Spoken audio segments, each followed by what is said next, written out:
بسم اللہ الرحمن الرحیم۔ شروع اس پاک ذات کے نام سے جس کے قبضے میں میری جان ہے۔ تمام سننے اور دیکھنے والوں کو میری طرف سے السلام علیکم۔ امید کرتا ہوں کہ آپ سب خیریت سے ہوں گے۔ دوستو، آج میں آپ کے لیے اس ہستی کا تعارف لے کر آیا ہوں جس کو کسی تعارف کی ضرورت نہیں۔ وہ ہستی کوئی اور نہیں، ہمارے پیارے آقا حضرت محمد مصطفیٰ صلی اللہ علیہ وآلہ وسلم ہے۔ آج میں آپ تمام دوستوں کو بتاؤں گا کہ حضور پاک صلی اللہ علیہ وآلہ وسلم کا حلیہ مبارک کس طرح کا تھا۔ دوستو، سرور کائنات حضرت محمد مصطفیٰ صلی اللہ علیہ وآلہ وسلم، جن کے بارے میں اللہ پاک قرآن مجید میں فرماتے ہیں، جس کا ترجمہ ہے کہ میں نے آپ کو دونوں جہانوں کے لیے رحمت بنا کر بھیجا۔ آپ کا حلیہ مبارک کیسا تھا؟ آپ علیہ السلام کیسے نظر آتے تھے؟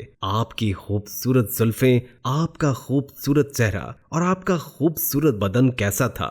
اللہ اکبر۔ ناظرین، ان تمام باتوں کے بارے میں کہا جاتا ہے کہ سونے سے پہلے جس چیز کے بارے میں سوچا جائے، اللہ تبارک و تعالیٰ کی ذات آپ کو نیند میں وہی چیز دکھاتی ہے۔ تو آئیے آج میں اور آپ مل کر حضور کا حلیہ مبارک تذکرہ کرتے ہیں اور دعا کرتے ہیں کہ اللہ تبارک و تعالی ہمیں آج رات نبی پاک صلی اللہ علیہ وآلہ وسلم کا دیدار کرائے۔ کتنا خوش نصیب انسان ہوگا جس کو آپ صلی اللہ علیہ وآلہ وسلم کا دیدار نصیب ہوگا۔ کامنٹ کر کے ضرور بتائیے گا۔ سب سے پہلے ایک واقعہ آپ لوگوں کے سامنے پیش کرتا ہوں۔ ایک یہودی عالم اور آپ صلی اللہ علیہ وآلہ وسلم کا۔ سیدنا ابو ہریرہ رضی اللہ تعالی عنہ سے مروی ہے کہ حضور نبی کریم صلی اللہ علیہ وآلہ وسلم کے وصال مبارک کے بعد کسی ایک جمعرات کے ہم سب بیٹھے ہوئے تھے کہ اونٹ پر ایک سوار ایک سفید باریش بوڑھا آیا۔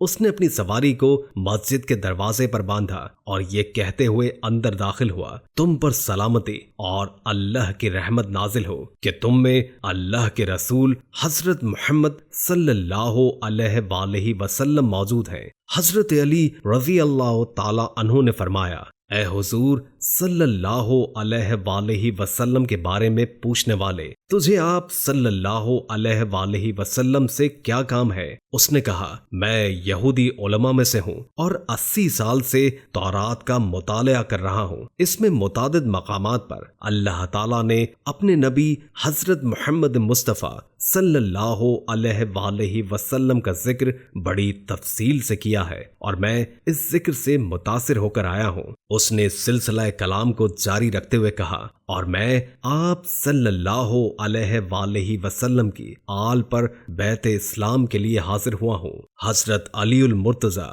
رضی اللہ تعالی عنہ نے اسے بتایا کہ آپ صلی اللہ علیہ وآلہ وسلم کا تو وصال ہو چکا ہے۔ اس پر اس عالم نے افسوس کا اظہار شروع کیا اور کہا کہ کیا تم نے ان کی کوئی اولاد نہیں ہے؟ کہ کیا کہا تم نے؟ ان کی کوئی اولاد نہیں ہے؟ حضرت علی رضی اللہ تعالی عنہ نے حضرت بلال رضی اللہ تعالی عنہ سے کہا کہ اسے سیدنا فاطمۃ الزہرا رضی اللہ تعالی عنہما کے پاس لے جاؤ۔ وہاں جا کر اس نے اپنا تعارف کروایا اور اس خواہش کا اظہار کیا کہ میں آپ علیہ الصلاۃ والسلام کے کپڑوں میں سے کسی ایک کپڑے کی زیارت کرنا چاہتا ہوں۔ حضرت فاطمہ سلام اللہ علیہا نے حضرت امام حسین رضی اللہ تعالی عنہ سے فرمایا کہ وہ کپڑا لاؤ جو آپ صلی اللہ علیہ وآلہ وسلم نے بوقت وصال پہنا ہوا تھا۔ جب وہ کپڑا لایا گیا تو اس عالم نے اپنے چہرے پر ڈال لیا اور اس کی خوشبو کو سونگھتا رہا اور سونگتے ہوئے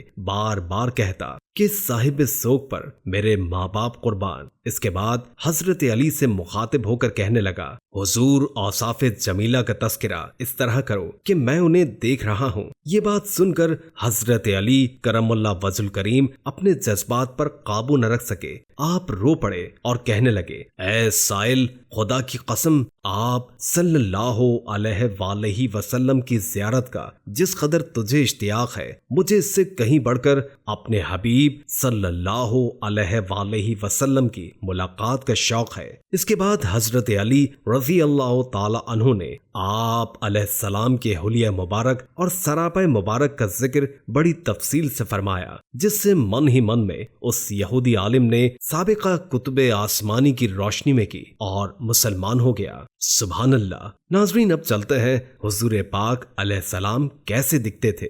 دوستو، یہ واقعہ ذرا دل تھام کر سنیے گا۔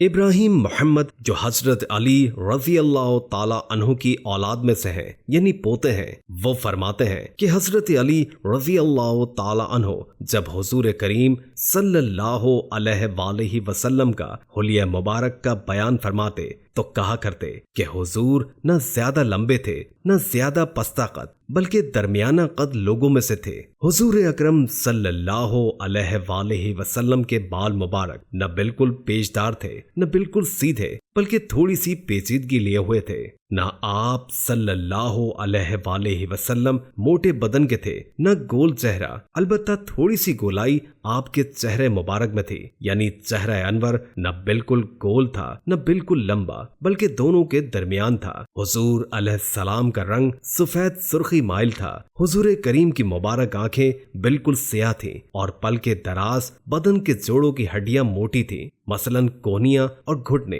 اور ایسے ہی دونوں مونڈھوں کے درمیان کی جگہ بھی موٹی اور پرگوشت تھی۔ آپ علیہ السلام کے بدن مبارک پر معمولی طور سے زائد بال نہیں تھے، یعنی بعض آدمی ایسے ہوتے ہیں جن کے بدن پر بال زیادہ ہو جاتے ہیں۔ حضور اقدس صلی اللہ علیہ وآلہ وسلم کے بدن مبارک پر خاص حصوں کے علاوہ، یعنی بازو، پنڈلیاں وغیرہ، ان کے علاوہ کہیں اور بال نہ تھے۔ آپ صلی اللہ علیہ وآلہ وسلم کے سینے مبارک سے ناف تک بالوں کی لکیر تھی۔ آپ علیہ السلام کے ہاتھ اور قدم مبارک پرگوشت تھے۔ جب آپ علیہ السلام تشریف لے چلتے تو قدموں کو قوت سے اٹھاتے، گویا پستی کی طرف چل رہے ہیں۔ جب آپ کسی کی طرف توجہ فرماتے تو پورے بدن مبارک کے ساتھ توجہ فرماتے، یعنی یہ کہ صرف گردن پھیر کر کسی کی طرف متوجہ نہیں ہوتے تھے، اس لیے کہ اس طرح دوسروں کے ساتھ لاپرواہی ظاہر ہوتی ہے اور بعض اوقات متکبرانہ حالت ہو جاتی ہے، بلکہ سینہ مبارک سمیت اس طرف رخ فرماتے۔ آپ علیہ السلام کے دونوں مبارک شانوں کے درمیان مہر نبوت تھی۔ آپ علیہ السلام سب سے زیادہ سخی دل والے تھے اور سب سے زیادہ سچی زبان والے تھے، سب سے زیادہ نرم طبیعت والے تھے اور سب سے زیادہ شریف گھرانے والے تھے۔ غرض کہ آپ علیہ السلام دل و زبان، طبیعت، خاندان، اوصاف، ذاتی اور نسبتی ہر چیز میں سب سے زیادہ افضل تھے۔ آپ صلی اللہ علیہ وآلہ وسلم کو جو شخص یکایک دیکھتا مروب ہو جاتا، یعنی آپ علیہ السلام کا وقار اس قدر زیادہ تھا کہ اول دہلا میں دیکھنے والا روب کی وجہ سے ہیبت میں آ جاتا تھا۔ اس کے علاوہ حضور کریم صلی اللہ علیہ وآلہ وسلم کو جو مخصوص چیزیں عطا ہوئیں ان میں روب بھی اللہ کی طرف سے عطا کیا گیا، اور جو شخص پہچان کر میل جول کرتا تھا وہ آپ کے اخلاق کریمہ، داد اوصاف جمیلہ کا گھائل ہو کر آپ علیہ السلام کو محبوب بنا لیتا تھا۔ آپ علیہ السلام کا حلیہ بیان کرنے والا صرف یہ کہہ سکتا ہے کہ میں نے حضور اکرم صلی اللہ علیہ وآلہ وسلم جیسا با جمال و با کمال نہ حضور سے پہلے دیکھا نہ بعد میں دیکھا۔ قرآن پاک میں اللہ تعالیٰ فرماتے ہیں، جس کا ترجمہ ہے سب سے زیادہ سخی دل والے تھے اور سچی زبان والے تھے اور سب سے نرم طبیعت والے اور سب سے شریف اور معزز خاندان والے تھے۔ جو شخص اچانک آپ کو دیکھتا تھا تو معلوم ہو جاتا تھا، جس شخص سے آپ کی جان پہچان ہو جاتی تو آپ سے میل جول رکھتا تو وہ آپ کو محبوب بنا لیتا۔ آپ صلی اللہ علیہ وآلہ وسلم کے اوصاف بیان کرنے والا کہتا ہے کہ میں نے آپ جیسا اور آپ سے پہلے نہ کوئی دیکھا اور نہ ہی آپ کے بعد۔ ناظرین، اللہ تبارک و تعالیٰ سے دعا ہے کہ آپ کو اور ہمیں حضور کا دیدار نصیب ہو۔ آمین ثم آمین۔